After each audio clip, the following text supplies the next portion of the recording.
for Thursday the 16th of June 2022. Could we all stand for a karakia, please? Tūtati mai au iwi, tūtara mai au, tūtari mai roto, tūtara mai waho, kia tau ai te mauritu, te mauriora ki te katoa, haumie hui e tai ki. Thank you very much. Just a reminder, this meeting has been recorded live stream to the Council Facebook. Do I have any apologies? So far I've got Councillor Simpson, Mayor Wise,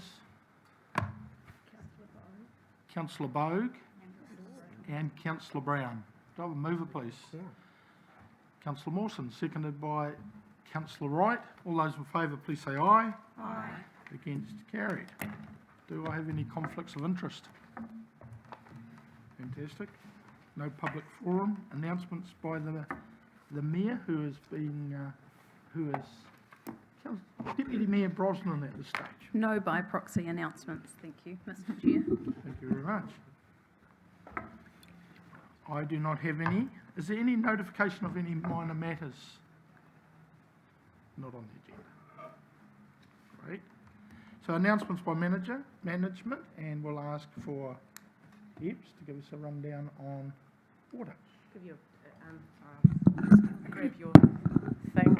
Good morning, everyone. Just a quick update on our top 5 water projects.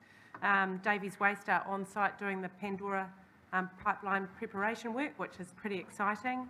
The treatment plants are coming onto the Awatoto site next week, which is great news. We are currently in the last stages of recruitment for the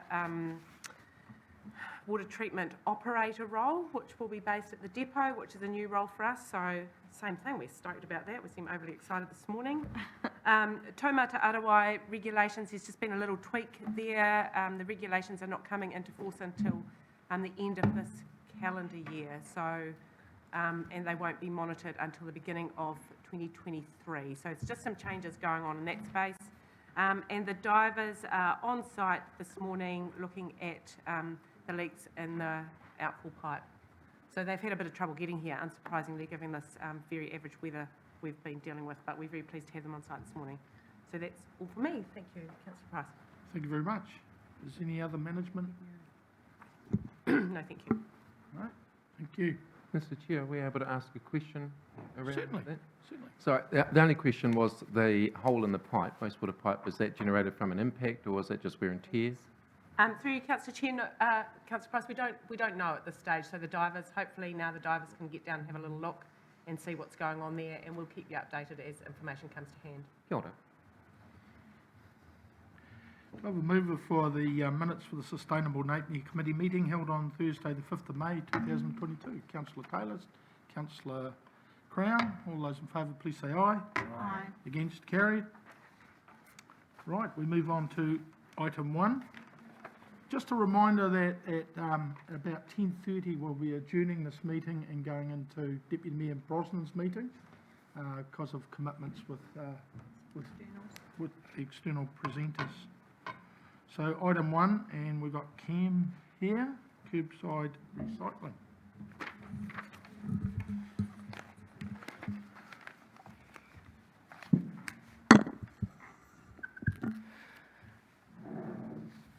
Good morning, councillors, ladies and gentlemen. Through you, Mr. Chair, it's a privilege to talk rubbish this morning with you. It's not rubbish, actually, it's recycling on this paper. What this paper seeks is support from council and an endorsement to increase the types of recycling we can carry out in Napier. Currently, we have Curbside Services, which provide a weekly service to our customers, and that allows the collection and recycling of paper, cardboard, type 1 and type 2 plastics, and glass, all coloured glass bottles and jars, and tins and cans.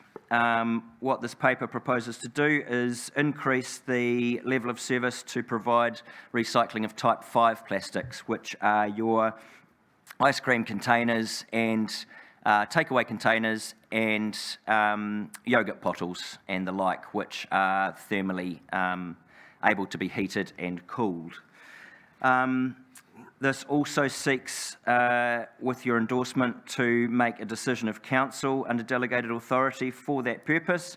The reason being that I think it's a low-risk decision, and I believe the more recycling we can do, the better. So if the chair is ready to put his Type 5 plastics in this week's collection, we should be able to enable that.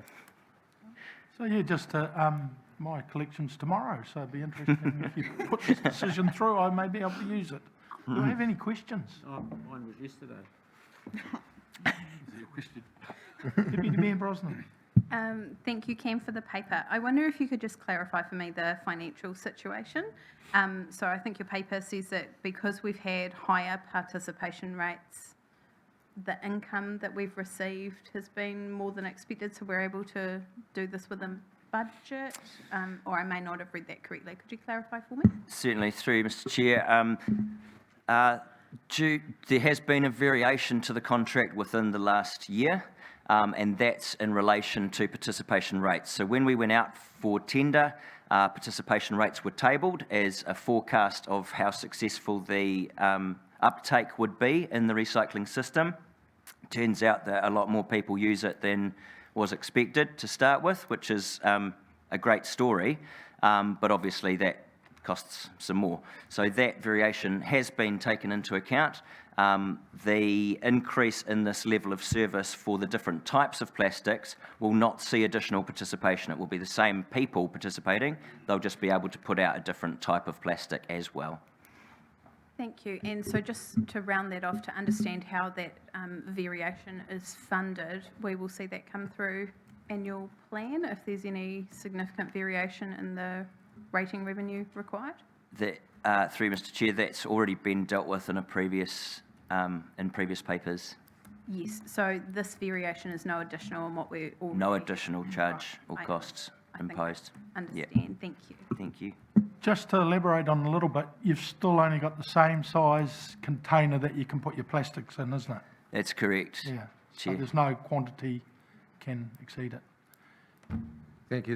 That was one of my questions, Mr. Chair, around whether or not an increase in volume of recycling led to a change in containers, but the smaller containers are remaining, or the current containers are remaining, and we're going to encourage people to fit within that footprint.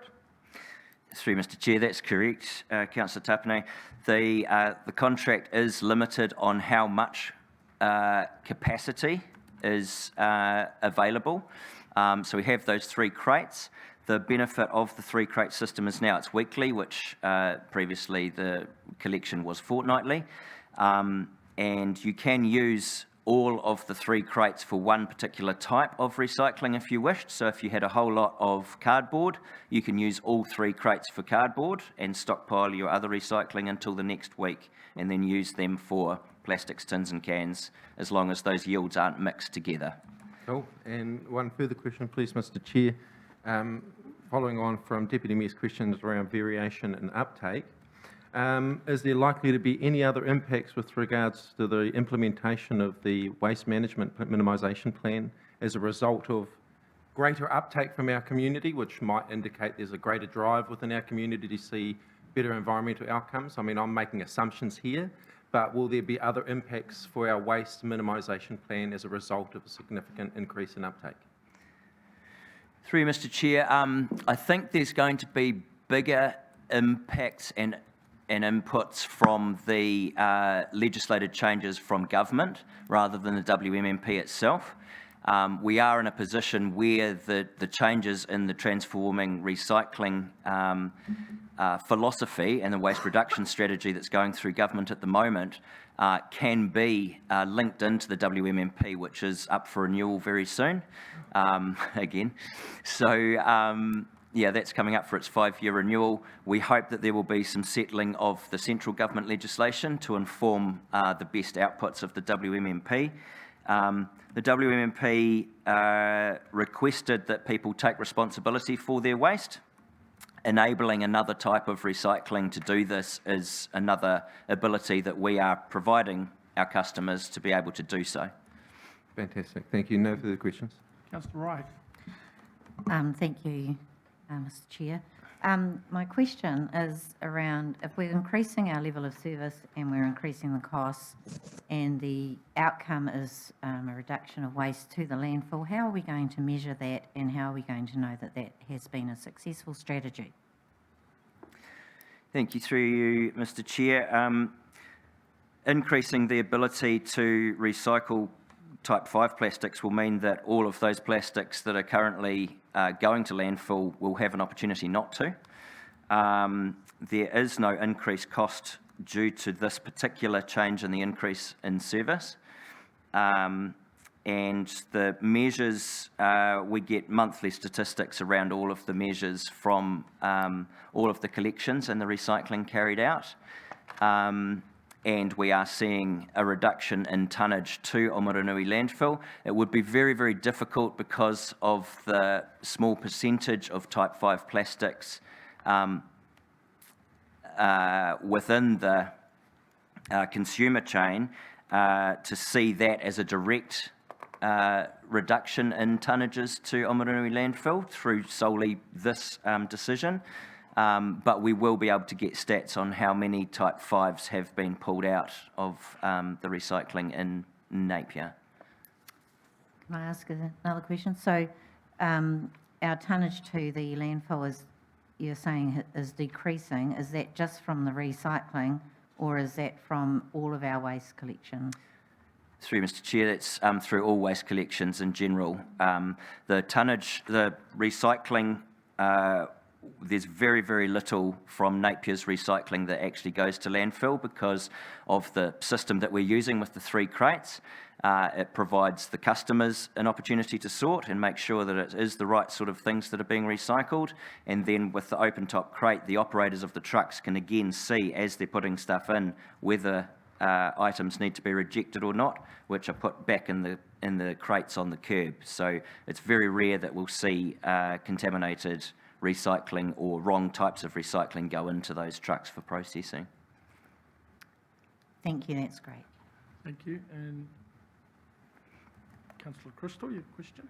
Yeah, through the chair, just out of curiosity more than anything, Type 5 plastics, what are they getting recycled into, if we can now do that? Through Mr Chair, it will change as the market changes. It's always a very volatile sort of situation around where plastic goes. Currently, the ones that will be getting collected from Napier will be going to future posts in Waiuku and turned into plastic fence posts at this stage. Okay. Another question? Yes, supplementary to Councillor Wright's question, actually. With regards to, just for clarity, please, Cam, when you said there was a reduction in volumes, that was specific to recycling, not overall waste across the city, is that correct? No, through Mr Chair, that's overall waste through the city. Overall waste is reducing, Yes. even though our resource consents have been increasing month on month. That's fantastic. Resource consents referring Well, our to... resource activity has been increasing, Oh, right, building yeah, consents. construction waste particularly, which was a major problem. So that's, unless that's recorded separately, is that measure recorded separately? No, that will be within that, yep, and that will be spoken to at the Waste Futures Committee meeting as well. Fantastic, that's great. Thank you. Any other questions? So I've Deputy Mayor Brosnan moving it, seconded by Councillor Taylor. Would you like to speak? Oh, just very briefly, it's great that you've been able to negotiate this as part of the variation cam. Well done. It catches us up with something that happened a few months ago in Hastings, and I know that's been successful. And people are always looking for more opportunities to reduce and reuse and then recycle. So this is a great part to that story. Thank you. Councillor Taylor, nothing else? Happy to move the decision. Would you like to write a reply? So all those in favour of the officer's recommendation A and B, being the decision of council, please say aye. Aye. Against? Carried. So I can now put my item 5s out tomorrow. I'll let them know. I haven't got ice cream containers. Right, item 2, capital program delivery. And we've got Jamie. Oh, you're there. Yes, good morning, everybody. I'll take the report as read, but before I take any questions, I'd just like to mention a few points from the report. So traditionally, this report is focused on the capital program being delivered by the Program Delivery Directorate, but of course other directorates undertake capital program work. So going forward, I propose to include their effort as well to provide better visibility on Council's overall program delivery. So information on numbers of projects and approximate value across all of Council. So Council is continuing with the initiative started by John of reviewing our delivery processes, and a series of workshops with key staff will be undertaken over the next few months. The project management panel and program delivery and the design panel in Three Waters are busy with over 30 projects outsourced to date. We're also underway with a new recruitment round for project managers. So my closing comment is that there is an increased level of focus and collaboration across Council to improve capital program delivery. Happy to take questions. I'd just like to say the work in progress is so that we get a lot more information about other projects that are not just that run with others. And I think that's probably last month the splash pad might have come through a little bit that didn't get caught up with. So that's the sort of thing we want to catch up. Any questions? Well presented paper when there's no questions. So do I have a mover for receive the capital plan delivery? Councillor Crown, seconded by Councillor Tapani. Would you like to speak?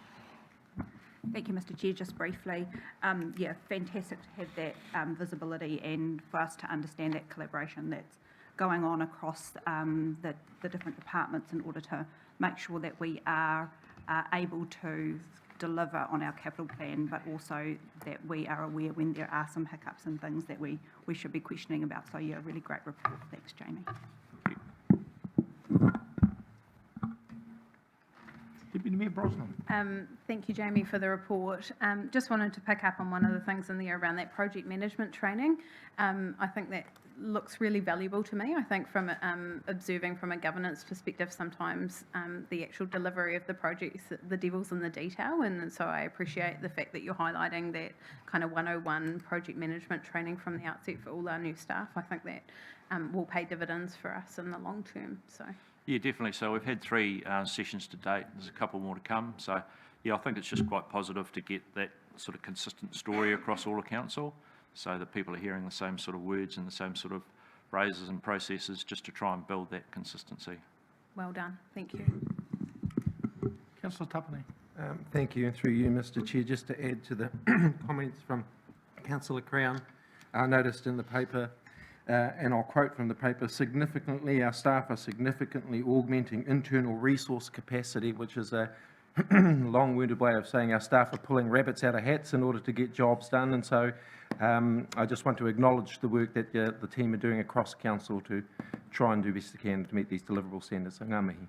Yeah, so we've got a couple of good panels going. So panel of consultants helping with project management. So across our civils works, our buildings and our green space, and also in the Three Waters team, they've got panels of design consultants helping on that area. So yeah, that's the augmentation, if you like. Thank you. Councillor Crown, would you like a reply? No.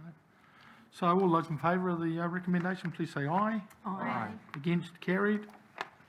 Item 3, Three Waters operational update, and we've got Russell here and Phil.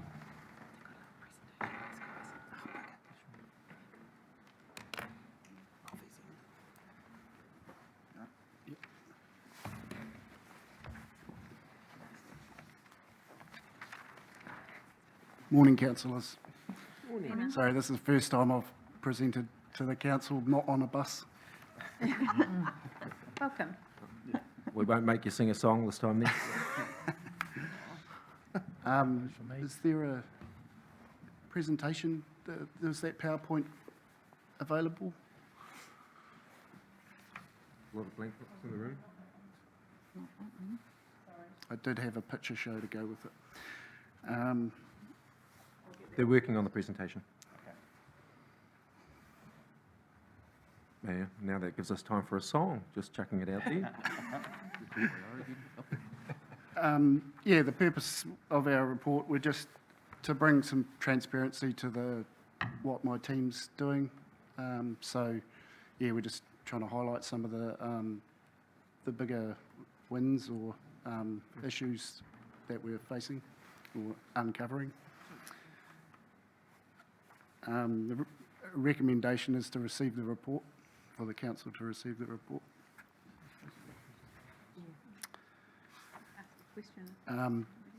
Item number 1, we've had leak detection program year 2 happening this year, just recently completed. Quite a number of leaks detected in around the CBD, Napier South, Mariwa, Raianui. Quite a significant estimated loss, which we have currently repaired around half of. A huge number of small leaks that is a significant amount of work to repair, and a lot of private leaks as well, on private connections. There's also a huge number of tobies that are unable to be located, or they're in private property. So that has a significant impact on our on the leak detection ability to detect leaks, because they use the tobies in the process. Yeah. Do you guys, so part of the leak detection, they use the ultrasonic type devices, so they attach them to the valves. So yeah, if we can't find the valves, then we struggle to find those potential leaks in those areas. So that's part of our work as well, to try and, we've got to get some people out there to go and locate those and bring those to the surface. So yeah, it's sort of a compounding problem. Oh, thank you. Just turn it on. There you go. Good. Did everyone hear that comment? Sorry, I was... Yeah. Okay. Yeah. And feel free to chuck any questions.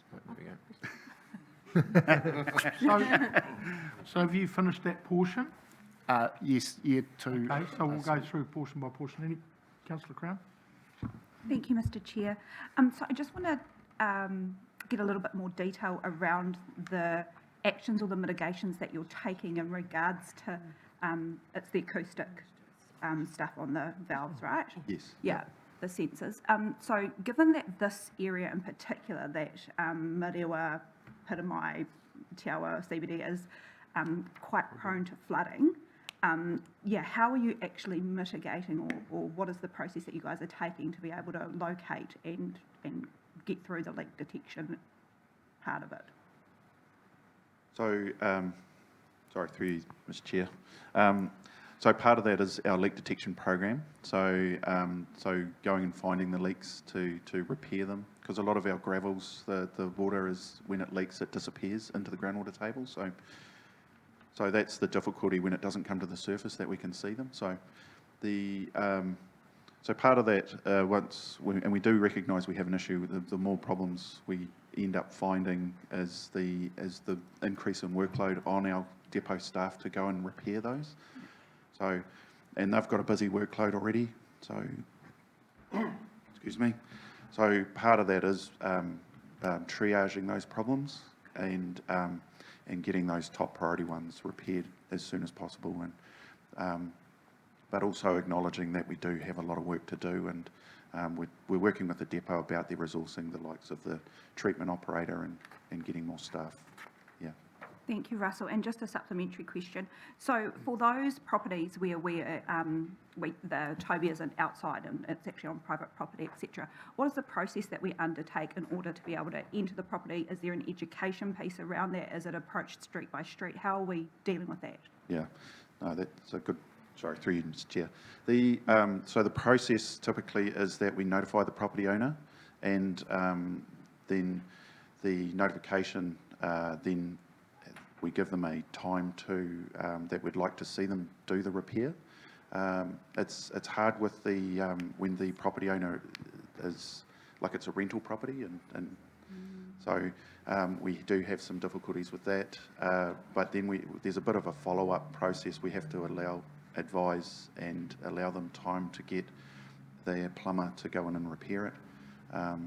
And then we need to go and do the follow-up work to see if it's been repaired. So that work comes through through the bylaw is where we manage that. We have those rules that allow us to they need to show efficient water use. So yeah, Cool, thank you. it's very admin heavy, that process. So yeah, yeah. Thank you. Councillor Tapani. Thank you, through you, Mr. Chair. So just a subsequent follow-on, Russell, from Councillor Crown's question. So does that indicate, based on your comments around when you're working with property owners and renters, you mentioned in your response that they need to effect the repairs. So are we finding that most of the leaks are on the private property side of our network? And why that was our lead response, as in the property owner needs to address? Or did I misinterpret your response? No.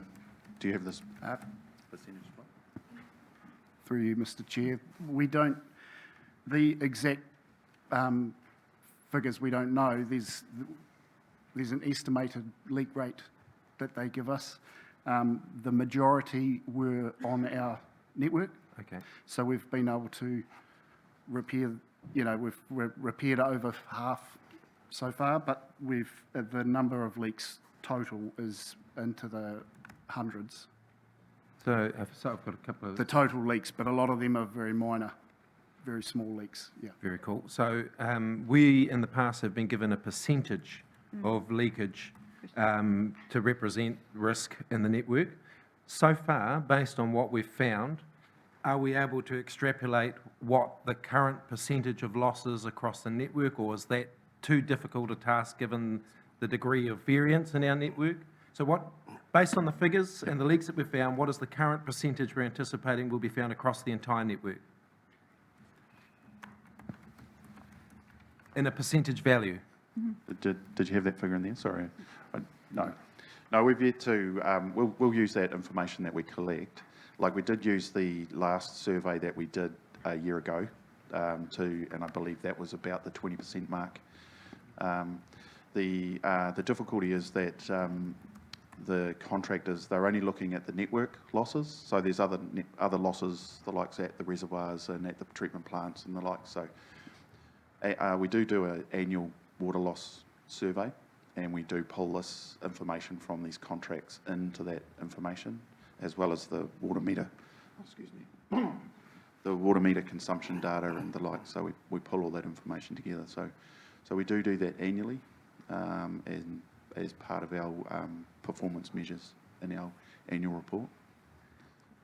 I'll rephrase the question. So when do you think we might get a good picture from the team on what they think the estimated percentage losses across the network? Excluding our reservoirs, excluding those other things that contractors are not looking at? Okay, yep, no, I understand. So we can definitely look into that and get that back to you at the next meeting. Yep. Thank you. I think probably further to that is if it takes a bit longer to get a more accurate assessment, we would want that. Not an inaccurate one because you're pressured to do it early. No, I understand. Yeah, thank you. Yeah. Okay, any other questions on that part? So we'll move on to the next phase. Cool. Oh, yes. Presentation. Yes, we haven't, I can talk to the Infield. There's the leaks. There's some of our footage that we've found from our leak detection. So that was a hydrant that was leaking quite considerably, and that just goes to show how absorbent our gravels are. I think that's the back by Market Street, one of the.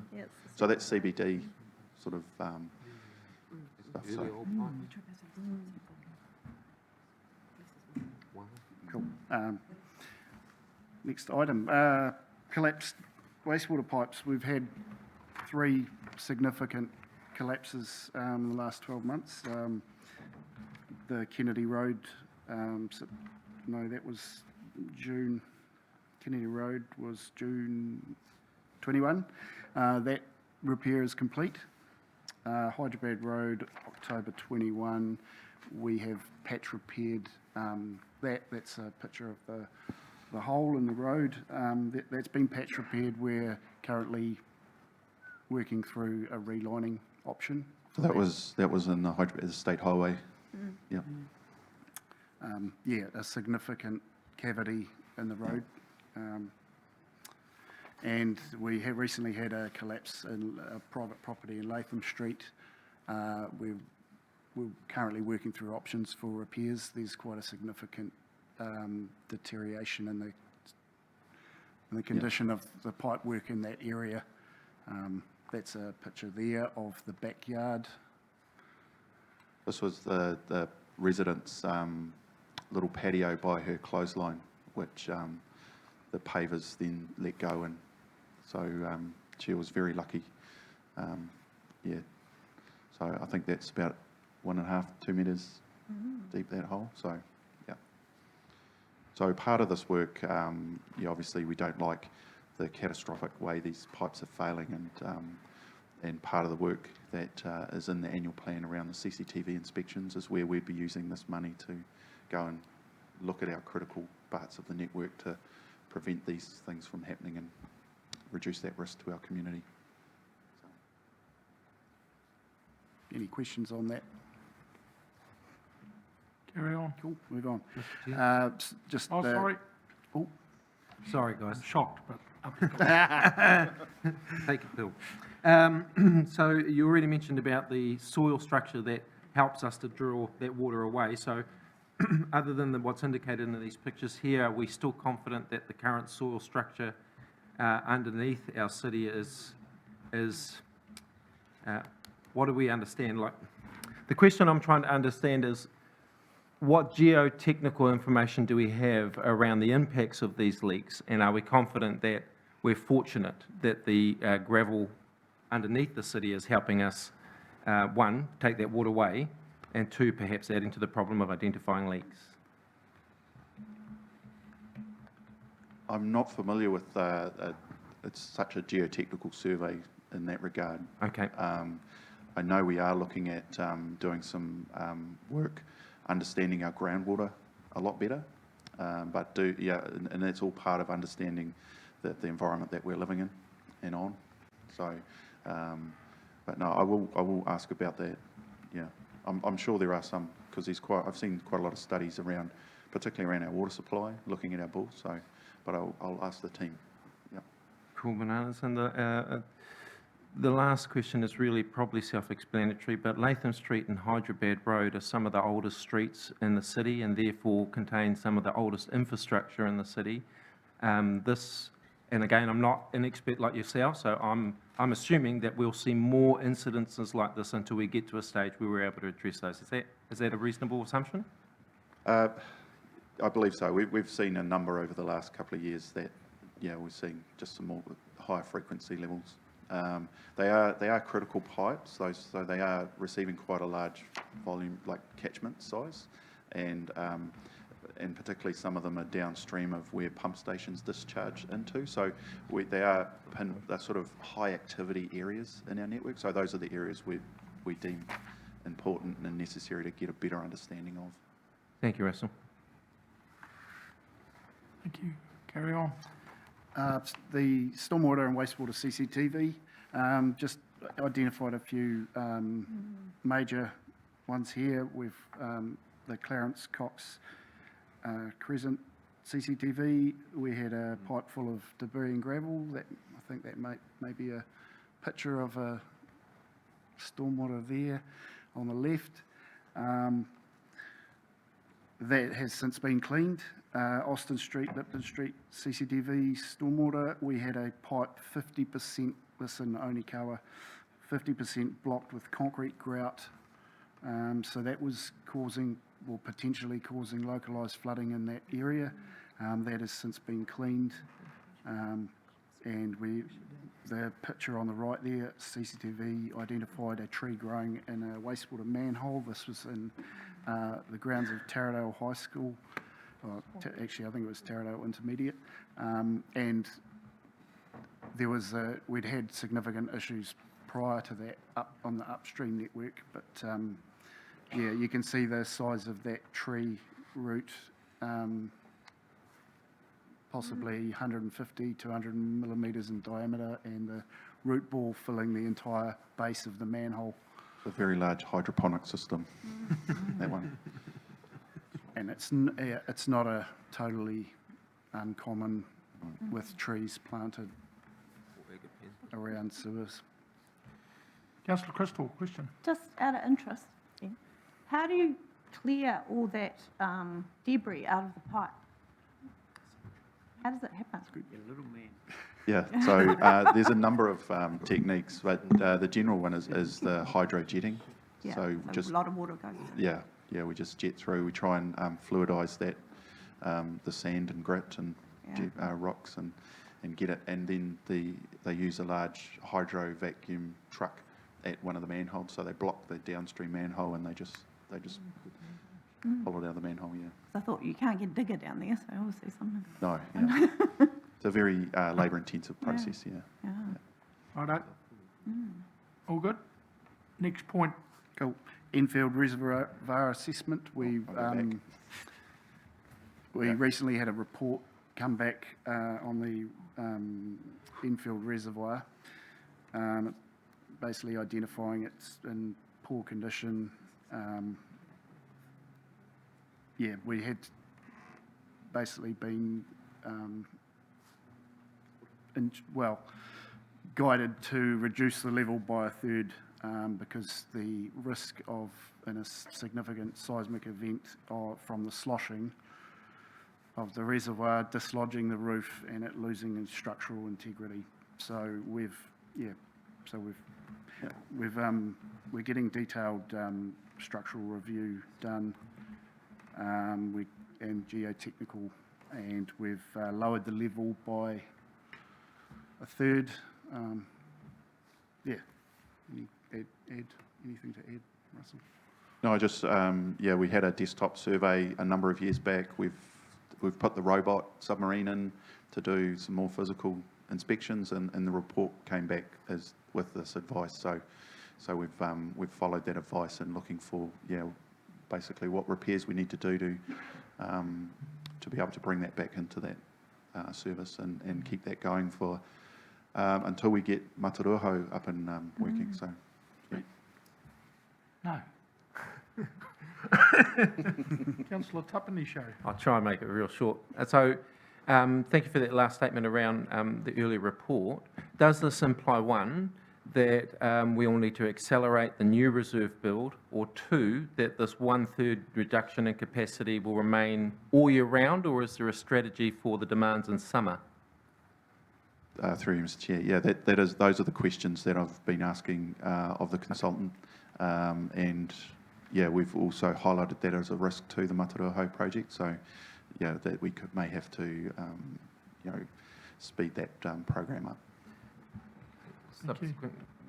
So it would be fair to say that this has an indicator of deterioration beyond what we were anticipating? That's correct, yes. Thank you. Yeah. Sorry, I'll just jump in there if I may, just to confirm that the catastrophic failure, which can always be alarming in terms of its term, has been dealt with by the reduction in the level. So these guys have knocked it down by a third, so that's been an immediate response to that. So I think, and if I could add to that, the catastrophic failure had a very large seismic event as the trigger, so it was, Thank you. Carry on. Cool. SCADA. So the SCADA team's been working hard on getting the new servers installed. So we've completed the changeover to the new servers. They're in the Civic Library building, probably not ideal, and the wastewater treatment plant. So that changeover has been completed. This graphic is sort of an indication of the more data we're getting back with the digital upgrade. So that's the third one there. So we're continuing to upgrade targeting 2 sites a week with the new radio system, that bringing it over to digital from the old analogue system. This just allows us to bring a whole lot more data back. Previously, we were getting up to maybe 3 data points out of sewer pump stations, which would be if there was a fault, if the comms had failed, and Power outage. yeah, and now we can get the levels, we can see where the pumps are running, what current the pumps are pulling, all sorts of data that was available that we couldn't see. So it's Just, the data provides for more operational analysis. If there's partial blockages, you can see it not performing as well as it should, or increase run times, and it just provides more information for the operators, depot staff and the engineers to make some operational judgment calls and get on top of things before they're a problem. So. And the other item was the site access improvements. We've been trialling some Bluetooth-enabled locks, which enable us to trace entry into the reservoir hatches. So, and we can see in real time when the hatches are open and by who. And so it's just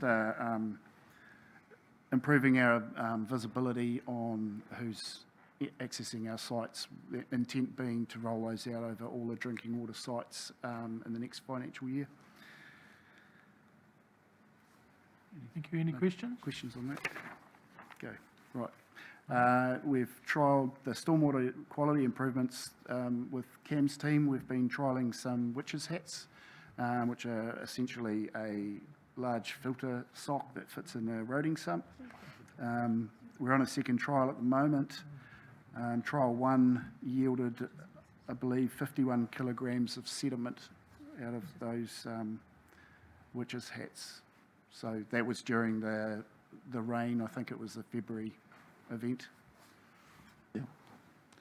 So the results that the team are collecting, we're looking at helping inform what treatment we might need to put in these areas to help improve the estuary water quality.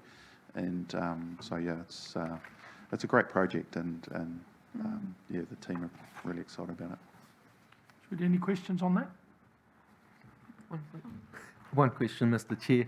So this trial is isolated to the areas around the estuary? Or how many sites do we have across Napier that represent? Because I can see the sediments right up to the very edge of the sump there, so. Yeah, sorry, through you, Mr. Chair. We have targeted some high-use sites, so in that Pandora-Ahuriri industrial area. So really looking at some, trying to find, what's the worst-case scenario around those commercial operations.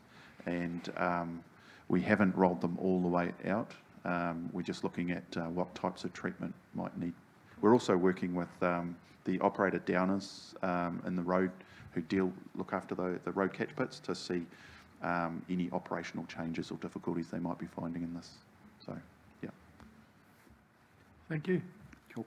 The wastewater treatment plant, just a couple of items there. The outfall pump maintenance is programmed for July. We're still just trying to make sure that we had the right spares. They're the 2 outfall pumps that pump all of the city's wastewater, treated wastewater out to the outfall. So that they haven't been maintained and longer than they should have, so we're planning to get that underway. With the new leaks identified in the wastewater outfall pipes, so as Deb mentioned, the divers are here today, so there'll be ongoing investigations. They do have some clamps on the vessel today, so if they're able to implement a fix, they will, but we won't know until they report back. You'll keep us posted. We'll keep you posted. Thank you. Any questions, Uppy? Yes, thank you, Mr. Chair. Your foresight's impressive. So the only question I have with regards to this one, guys, is has there been any sampling on that discharge and the impacts on a sensitive marine environment? Where are we at with understanding that? Yes, through you, Mr. Chair. The sampling process has kicked in that when we do have these types of scenarios. So the sampling is up and down the beach, and I believe the CAMS team was looking after that and resulted in the signs down by on the foreshore, advising the community about the potential risk involved. Just with regards to shellfish collection, I believe, and swimming. Yeah. And I'm not too sure if you can answer this one, Russell. This might be a question for Cam, but did that also come with any sort of comms with Mana Ahuriri or the mana whenua around putting in place a rāhui on the collection of kai or anything like that? Were there any subsequent communications or actions from our partners? That you are correct. I'd have to defer to Cameron. Sorry, there is yes, a rāhui in there place, is a thank rāhui, you. And I yes. did see it on our Facebook page, but I take this opportunity to expose it again. Thank you, Cameron. Thank you. So any other questions? Do I have a mover for this paper, Api? I'd love to. Thank you, Mr. Thank Chair. you. The seconder, Councillor McGrath, would you like to speak on it, or have you done that? No, just the other thing I would like to say is, although I was loaded with questions, guys, this speaks to our city's #1 priority, which is water. It helps us, your report helps define the scope of the challenge that the team is facing and just how long it's going to take us to address some of these core issues and ensure that we provide a level of service. So even though my questions are around some of the down in the weed stuff, your report is absolutely fantastic about providing scope to the work that you guys are doing. So ngā mihi nunu kia koutou to you and the Three Waters team. Thank you. Thank you. Thank you. Would you like to speak now, Councillor McGrath, or reserve your right? I'll reserve my right. Okay, Done that before. thank you. Deputy Mayor Brosnan. Thank you. Just very quickly, I think it was a really good report from an operational perspective. One of the things, I'm not sure if you're thinking of doing this regularly, which I'm sure Council would appreciate. One of the things I'm interested in is the stormwater infiltration work as well. So perhaps just flagging that for the next report. Be interested to see the progress on that body of work as well. Thank you for it. Thank you. Councillor McGrath. Just through the chair. Great work, team. You know, some of these things have only recently been put in, and we're able to measure them. Our community can see that we're out there achieving, working hard for them, and I hope they get the opportunity to actually read what you've done and appreciate it. So well done. Okay, so all those in favour of the recommendation, please say aye. Aye. Against, carried. I'd just like to say well done too, and first presentation, Phil, was very, very good. Thank you. And we did leave the screen out just to see how you went. So thank you, no, well done, and it's good, honest feedback for the councillors to have. Thank you. Cheers. Appreciate it. You're out of there now. Okay, item 4, Joint Solid Waste Bylaw. We'll call on Cameron Burton. Yeah, I know. What I'm talking.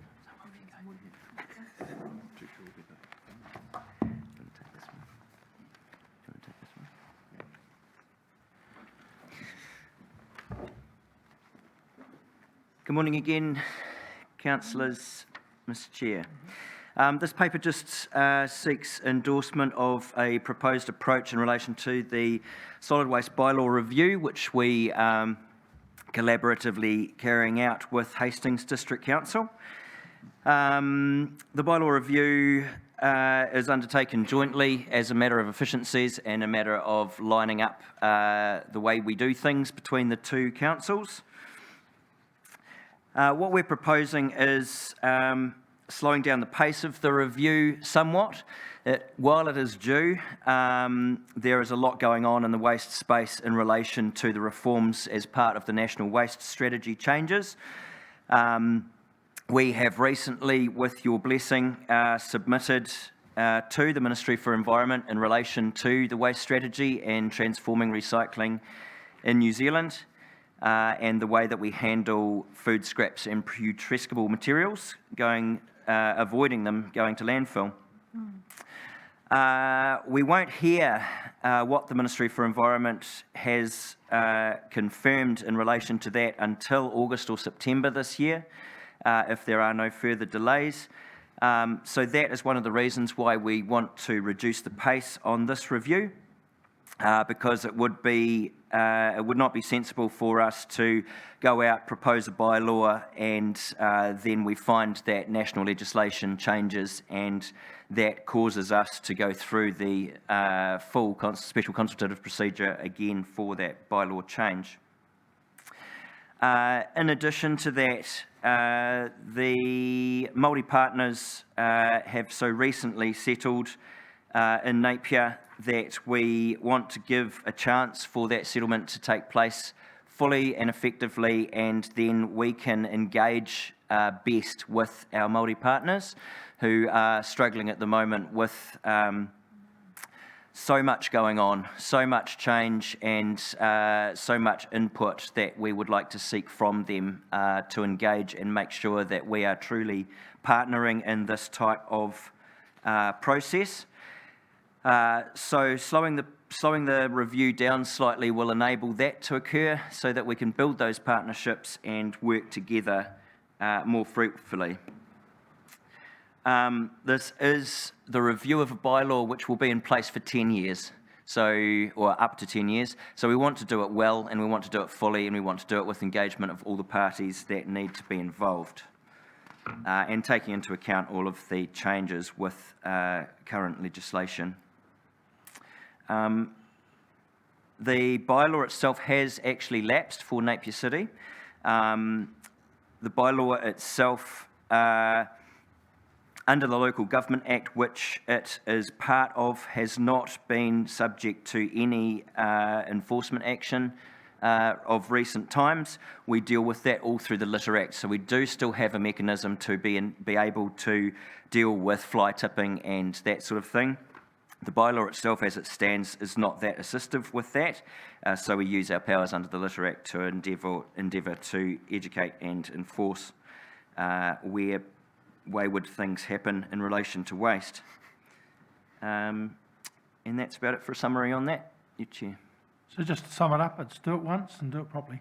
Hopefully. Yeah. Thank you. Councillor Tapani. Thank you, through you, Mr. Chair. And I make no apologies for asking lots of questions. It's one of the roles we have here at Council, and I am picking up some frustration, so I'll do my job.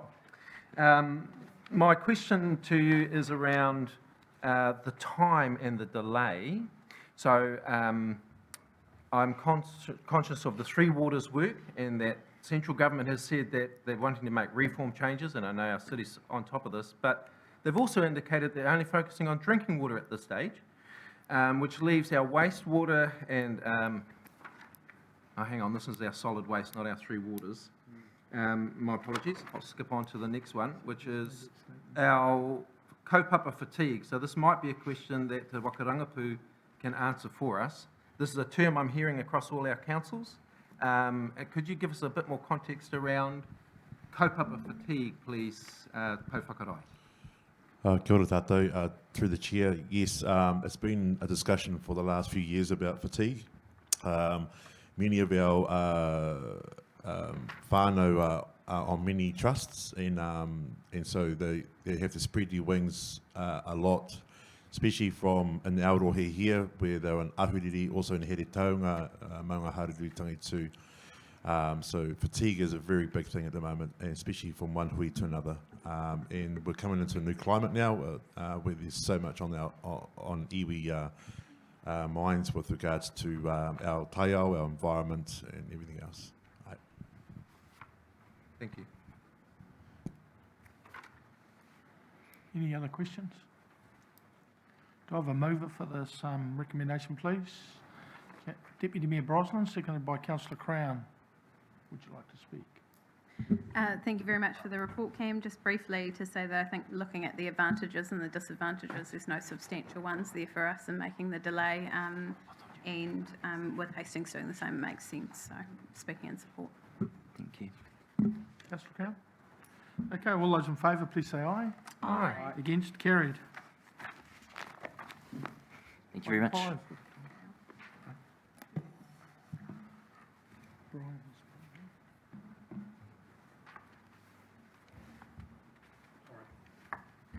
Where is he there?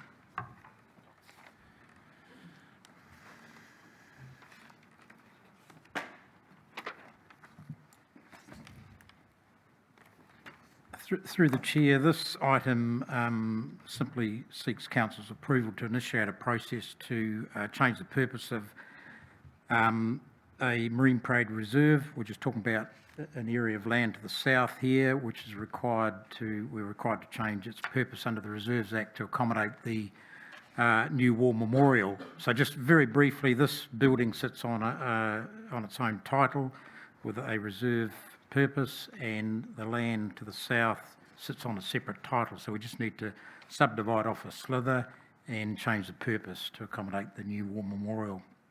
Just a formality really under the Reserves Act. Any questions?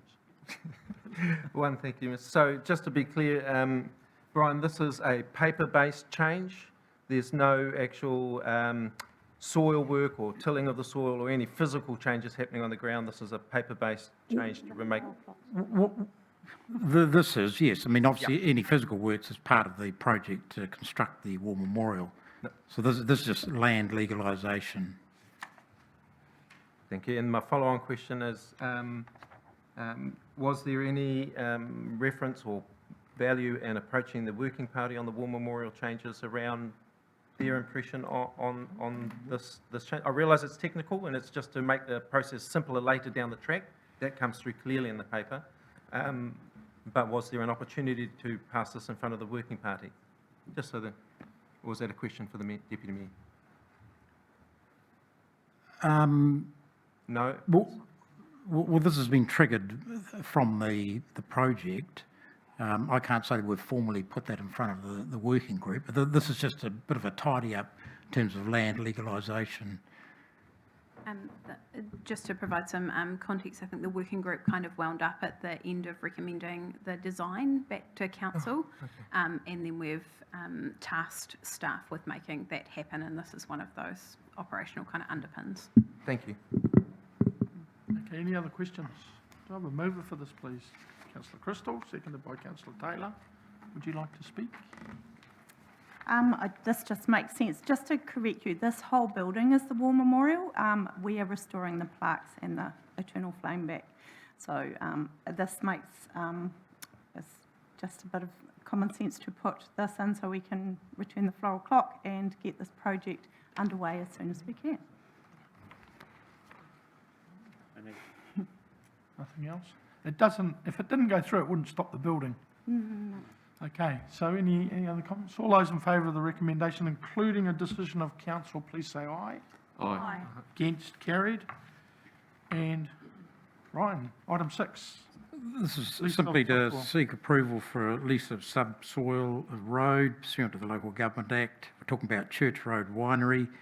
They're required to treat their trade waste discharge, and the only place really that's suitable for them is across the road in Turinary Drive. So they need to install a pipeline under our road, and so this is simply seeking approval for that under the Local Government Act. All our engineering staff and roading staff been involved with all this, totally agree. So quite a simple matter. Councillor Tuppeny, you got a question? Just one. So the indication of the pipe being put in suggests that the waste will be all piped and that nothing will end up in the stream, which I see in the image running right next to the section, or the man-made. It's certainly not the intention for trade waste to go into the stream, no. No, It's to be treated across the road there in Turinary Drive. Thank you. Thank you. That's moved by Councillor Taylor, seconded by Councillor Tuppeny. No, I think it's, it's one of those things that needs to be done, and it's a matter of just tidying it up like the last one. Thank you. Thank you. Councillor Tuppeny. Okay, no other. All those in favour of the motion, please say aye. Aye. Against, carried. I'll now adjourn this meeting and move to Deputy Mayor Brosnan. have a 2 or 3 minute break and then we'll start with future Napier. Thank you, everyone. We got a...